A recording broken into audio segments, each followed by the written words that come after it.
ओम शांति।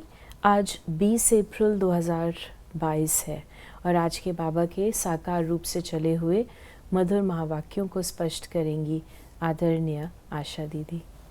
ओम शांति दीदी। ओम शांति। बाबा ने कहा, मीठे बच्चे, जो खुशी खुद को मिली है वो सबको देनी है। तुम्हें सुख शांति बांटने का धंधा करना है। संगम युग पर सबसे सुंदर सौगात जो बाबा से हम बच्चों को मिलती है वह है खुशी। और खुशी इससे पूर्ण न थी और न ही सतयुग में ये खुशी फिर से होगी। खुशी अभी है। तो बाबा ने कहा तुम्हारा धंधा क्या है? सुख शांति बांटना। जो आपको प्राप्त हुआ है बाबा से वर्षे के रूप से, वो अपने औरों को देना है। प्रश्न है, तुम बच्चों को इस बेहद ड्रामा की हर सीन बहुत ही पसंद है, क्यों? क्योंकि स्वयं क्रिएटर को ये ड्रामा पसंद है। जब क्रिएटर को पसंद है तो बच्चों को भी अवश्य पसंद होगा। तुम किसी बात में भी नाराज नहीं हो सकते। तुम जानते हो ये सुख दुख का नाटक बहुत सुंदर बना हुआ है। इसमें हार जीत का खेल चलता रहता है। इसे खराब कह नहीं सकते। दिन भी अच्छा तो रात भी अच्छी। इस ड्रामा में जो भी पार्ट मिला हुआ है उसे खुशी से बजाने वाले बहुत मज़े में रहते हैं।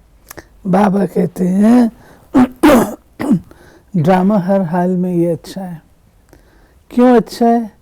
क्योंकि मुझ क्रिएटर को ये पसंद है। क्रिएटर की क्रिएशन अच्छी है तो नेचुरली जो पार्टधारी हैं उनको भी अच्छा लगेगा और तुमको भी अच्छा लगना चाहिए। हम ये नहीं कह सकते बाबा ये कैसा ड्रामा बना है। नहीं, अगर ड्रामा को हम पार्टधारी होकर के प्ले करें तो ड्रामा को प्ले करने में वही आनंद आएगा। इसलिए बाबा कहता है कि ड्रामा के हर सीन को देख करके तुम्हें खुश रहना है। इस बेहद नाटक की नॉलेज का सिमरन करने वाले सदा हर्षित रहते हैं, बुद्धि भरपूर रहती है। डिस्टर्ब नहीं होते ना, अपनी ज्ञान रत्नों को बर्बाद नहीं करते हैं, समा के रखते हैं। दीदी आपने कहा ज्ञान रत्नों को बर्बाद ना करना, उसको आप, क्योंकि ज्ञान रत्न तो बिखरेंगे भी तो फैलेंगे। देखिए, एक होती है नेचुरल स्टेट और एक होती है अपन को समझाने के लिए ज्ञान को यूज करना। बाबा ने जब एक बार आपको समझा दिया ये ड्रामा है, नथिंग न्यू, पहले भी हुआ था फिर हो रहा है, हर पल न्यारा है, नया है, तो ये समझ लेना चाहिए ना। आप एक्स्ट्रा शक्ति का उपयोग क्यों करते हैं? बार बार उसको समझाने का, अच्छा फिर ये ऐसा हुआ होगा, फिर ऐसा होगा। तो बाबा ने एक बार बता दिया, स्पष्ट कर दिया, आपके समझ में आ गया, आपने स्वीकार कर लिया। फिर आप अपने आप को पॉइंट से, आर्गुमेंट से क्यों सेटिस्फाई करने की कोशिश कर रहे हो? गीत है हमारे तीर्थ न्यारे हैं। वास्तव में स्कूल में कोई गीत नहीं गाए जाते। ये पाठशाला है, फिर भी यहाँ गीत क्यों गाए जाते हैं? सतयुग में तो ये गीत नहीं गाए जाते। अभी हम लोग बैठे हैं संगम पर, इसलिए भक्ति और गीतों आदि को लेकर उसका अर्थ समझाते हैं। मनुष्य तो अर्थ समझते नहीं। हम अभी न यहाँ हैं न वहाँ हैं, बीच में बैठे हैं, तो इनका थोड़ा आधार लेते हैं। बच्चों को ज्ञान और भक्ति का राज तो समझाया गया है। इस समय तुम ज्ञान सुन रहे हो भविष्य के लिए। भविष्य के लिए पुरुषार्थ कर कोई प्रारब्ध बनावे ऐसा कोई मनुष्य नहीं है। बाबा कहते हैं कि अभी यहाँ बैठ के सुन रहे हो, ज्ञान सुन रहे हो, भविष्य प्रारब्ध बना रहे हो, तो ऐसा तो कोई भी व्यक्ति नहीं सोचता भी नहीं, सुनता भी नहीं। बाबा ने कहा कि तुम्हारा है बेहद का वैराग्य। वो लोग घर बार से वैराग दिलाते हैं, दुनिया से नहीं। वो ये जानते ही नहीं कि तमो प्रधान जर्जरी भूत सृष्टि है, इनका विनाश होना है, क्योंकि कल्प की आयु बहुत बड़ी लंबी बना दी है।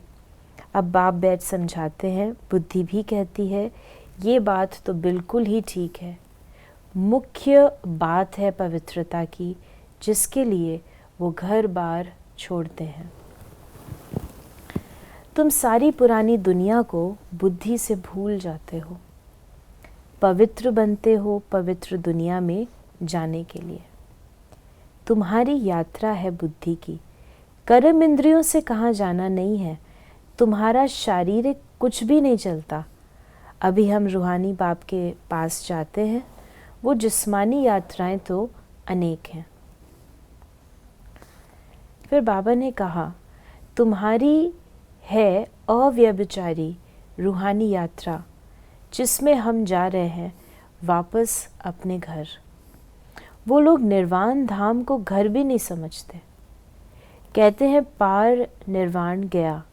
तुम जानते हो वहाँ हम आत्माएं बाबा के साथ रहती हैं।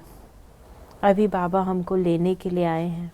देखिए, जब लोग कहते हैं पार निर्वाण गया, तो उनके अंदर वो संस्कार है, वो अनुभव है कि हम निर्वाण धाम के वासी हैं, परमात्मा के साथ रहने वाले, वो फीलिंग उनके अंदर है। तब तो वो लोग कहते हैं ना कि पार निर्वाण गया। बाबा ने कहा कि गीत आदि सुनने से मौज आती है। अब गीत आदि सुनने से मौज आती है। अब समझते हैं वो तो कोई भक्ति की बात बाबा बता रहे हैं। अब समझते हैं वो तो कोई काम के थे नहीं, सुनने में कोई हर्जा नहीं है, परंतु जानते हैं ये भी भक्ति की एक्ट है। हमारा अब उनसे बुद्धि योग टूट ज्ञान में जुट गया है। ज्ञान और भक्ति दोनों को तुम जानते हो। देखिए, भक्ति प्रिय लगती है। भक्ति के संस्कार हमारे इतने दृढ़ हैं, इतने सख्त हैं। आज भी कोई कीर्तन गाता है तो हमको अच्छा लगता है। तो बाबा कहते हैं लेकिन ज्ञान तो नहीं है ना वो। तो बाबा ने कहा कि जो खुशी अपने को मिली है वो दूसरों को देनी चाहिए। सिंध वृत्ति, विदेश में बिजनेस करने वाले जाने वाले जब देखते हैं फलानी जगह धंधा अच्छा चलता है, तो अपने मित्र संबंधियों को भी राय देते हैं कि फलानी जगह चलो, वहाँ कमाई बहुत अच्छी होगी। फिर बाबा ने कहा कि तुम जानते हो इस रावण राज्य में दुख ही दुख है। मनुष्यों को ये मालूम नहीं है कि ज्ञान क्या चीज़ है। साधु संत भी नहीं जानते कि इस ज्ञान से स्वराज मिलता है। पूछते हैं इस ज्ञान से क्या प्राप्ति होती है, तो लिखा जाता है शांति और सुख दोनों मिलते हैं, सो भी अविनाशी। किसको सुख शांति का धंधा हाथ आ जाता है तो फिर उसमें ही लग पड़ते हैं। हाँ, जिस्मानी सर्विस भी कुछ समय के लिए करनी पड़ती है। सत्संग का टाइम भी सुबह और शाम को होता है। माताओं को घर का बंधन रहता है तो उन्हों के लिए फिर दिन का टाइम रखा जाता है। सुबह का टाइम सबसे अच्छा है, फ्रेश माइंड होता है। जो सुनते हो उनको फिर धारण कर उगारना है। फिर बाबा ने कहा, देखिए, बाबा कहते हैं मैं तो तुमको सुनाता हूँ, लेकिन सुनाने के बाद उसको अपना बनाना वो आपका काम है। उसके लिए जैसे बाबा गऊ का मिसाल देते हैं कि गाय को खाना खिलाते हैं तो उसमें उगारती है, ऐसे ही विचार सागर मंथन करना चाहिए। अच्छी तरह पढ़ो तो जन्म जन्मांतर राजा बनो। पहला जन्म मिलेगा ही ऊंच, प्रजा को भी ऊंच मिलता है। राजाई में दास दासियां आदि सब आ जा चाहिए। जितना पढ़ेंगे महादानी बनेंगे, उतना ऊंच पद पाएंगे। बाबा भी महादानी हैं, सबको साहूकार बना देते हैं, सुख और शांति का वर्षा देते हैं। तो महादानी बनना अर्थात ज्ञान को सुनाना। तुम बच्चे सबको समझाते हो कि बाप नई दुनिया रचते हैं, तो भारत को ही वर्षा मिला था, फिर गुम हो गया। ड्रामा अनुसार वर्षा लेना भी है तो गंवाना भी है, ये चक्र चलता रहता है। इस समय हमने वर्षा गंवाया है, अब फिर से ले रहे हैं। फिर बाबा ने कहा कि लक्ष्मी नारायण ही 84 जन्म भोग अब अंतिम जन्म में है। लक्ष्मी नारायण को भी राज्य देने वाला ज़रूर कोई होगा ना, तो भगवान ने ही दिया। इस समय तुम बिल्कुल ही बेगर हो, फिर प्रिंस बन जाते हो। मज़ा तो इसमें है ना, बेगर से एकदम प्रिंस बनने में। बाबा ने कहा अभी तुम बच्चे, तुम जानते हो हम राजयोग सीख रहे हैं, जिससे हम राज्य भाग्य पाते हैं। हमको ये निश्चय है, क्योंकि ये अनादि ड्रामा है, हार जीत का खेल है। जो होता है वो ठीक। क्या क्रिएटर को ड्रामा पसंद नहीं होगा? ज़रूर पसंद होगा। तो क्रिएटर के बच्चों को भी पसंद होगा। हम घृणा कोई से नहीं कर सकते। ये तो समझते हैं कि भक्ति का भी ड्रामा में पार्ट है। ड्रामा सारा अच्छा है, बुरा ड्रामा क्यों कहेंगे? ड्रामा का राज बुद्धि में है, जो तुमको समझाते हैं। फिर बाबा ने कहा, बाप कहते हैं ये सब आसुरी संप्रदाय है, इसमें घृणा की तो बात ही नहीं। ईश्वरीय संप्रदाय और आसुरी संप्रदाय का तो खेल है। वो कोई अपने को दुखी समझते थोड़े हैं। भक्ति करते रहते हैं और समझते हैं एक दिन भगवान आकर भक्ति का फल देगा। घर बैठे कोई ना कोई रूप में भगवान आकर मिलेगा, और सन्यासी लोग समझते हैं हम आप ही चले जाएंगे निर्वाण धाम। दोनों अलग अलग बातें हैं। भगवान आएगा एक तरफ कह रहे हैं, और दूसरी तरफ बाबा सन्यासी समझ रहे हैं कि हम अपने आप चले जाएंगे। वो अलग बात है, सन्यासियों की फिलॉसफी अलग है। वो लोग तो मानते हैं ना कि हम परमात्मा बन जाएंगे, हम परमात्मा के पास लौट जाएंगे, लीन हो जाएंगे।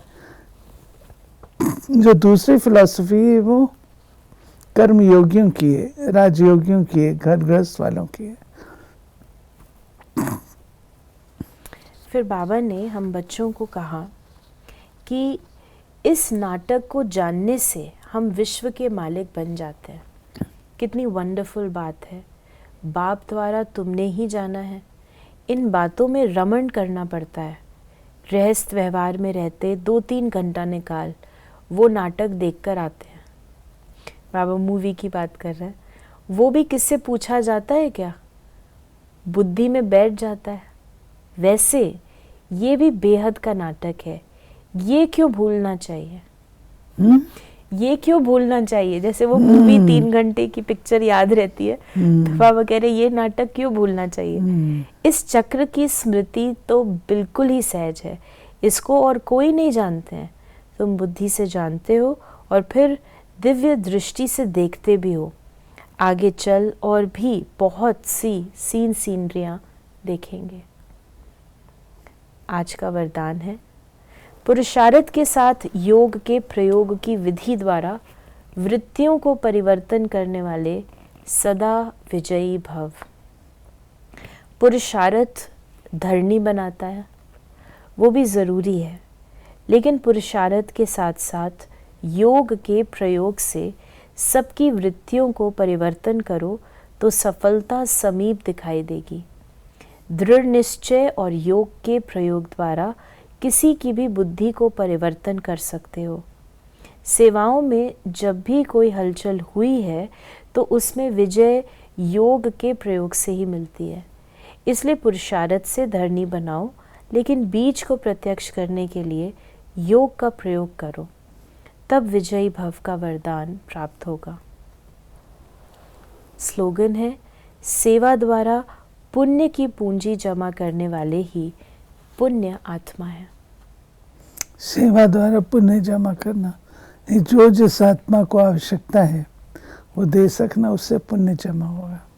ये आज के मधुर महावाक्यों का स्पष्टीकरण, यदि आपके मन में कोई भी सवाल है तो उसे मैसेज या व्हाट्सएप करें 8826599309 पर, और हम आपके प्रश्नों का उत्तर प्रश्नोत्तरी कार्यक्रम में लेने का प्रयास अवश्य करेंगे।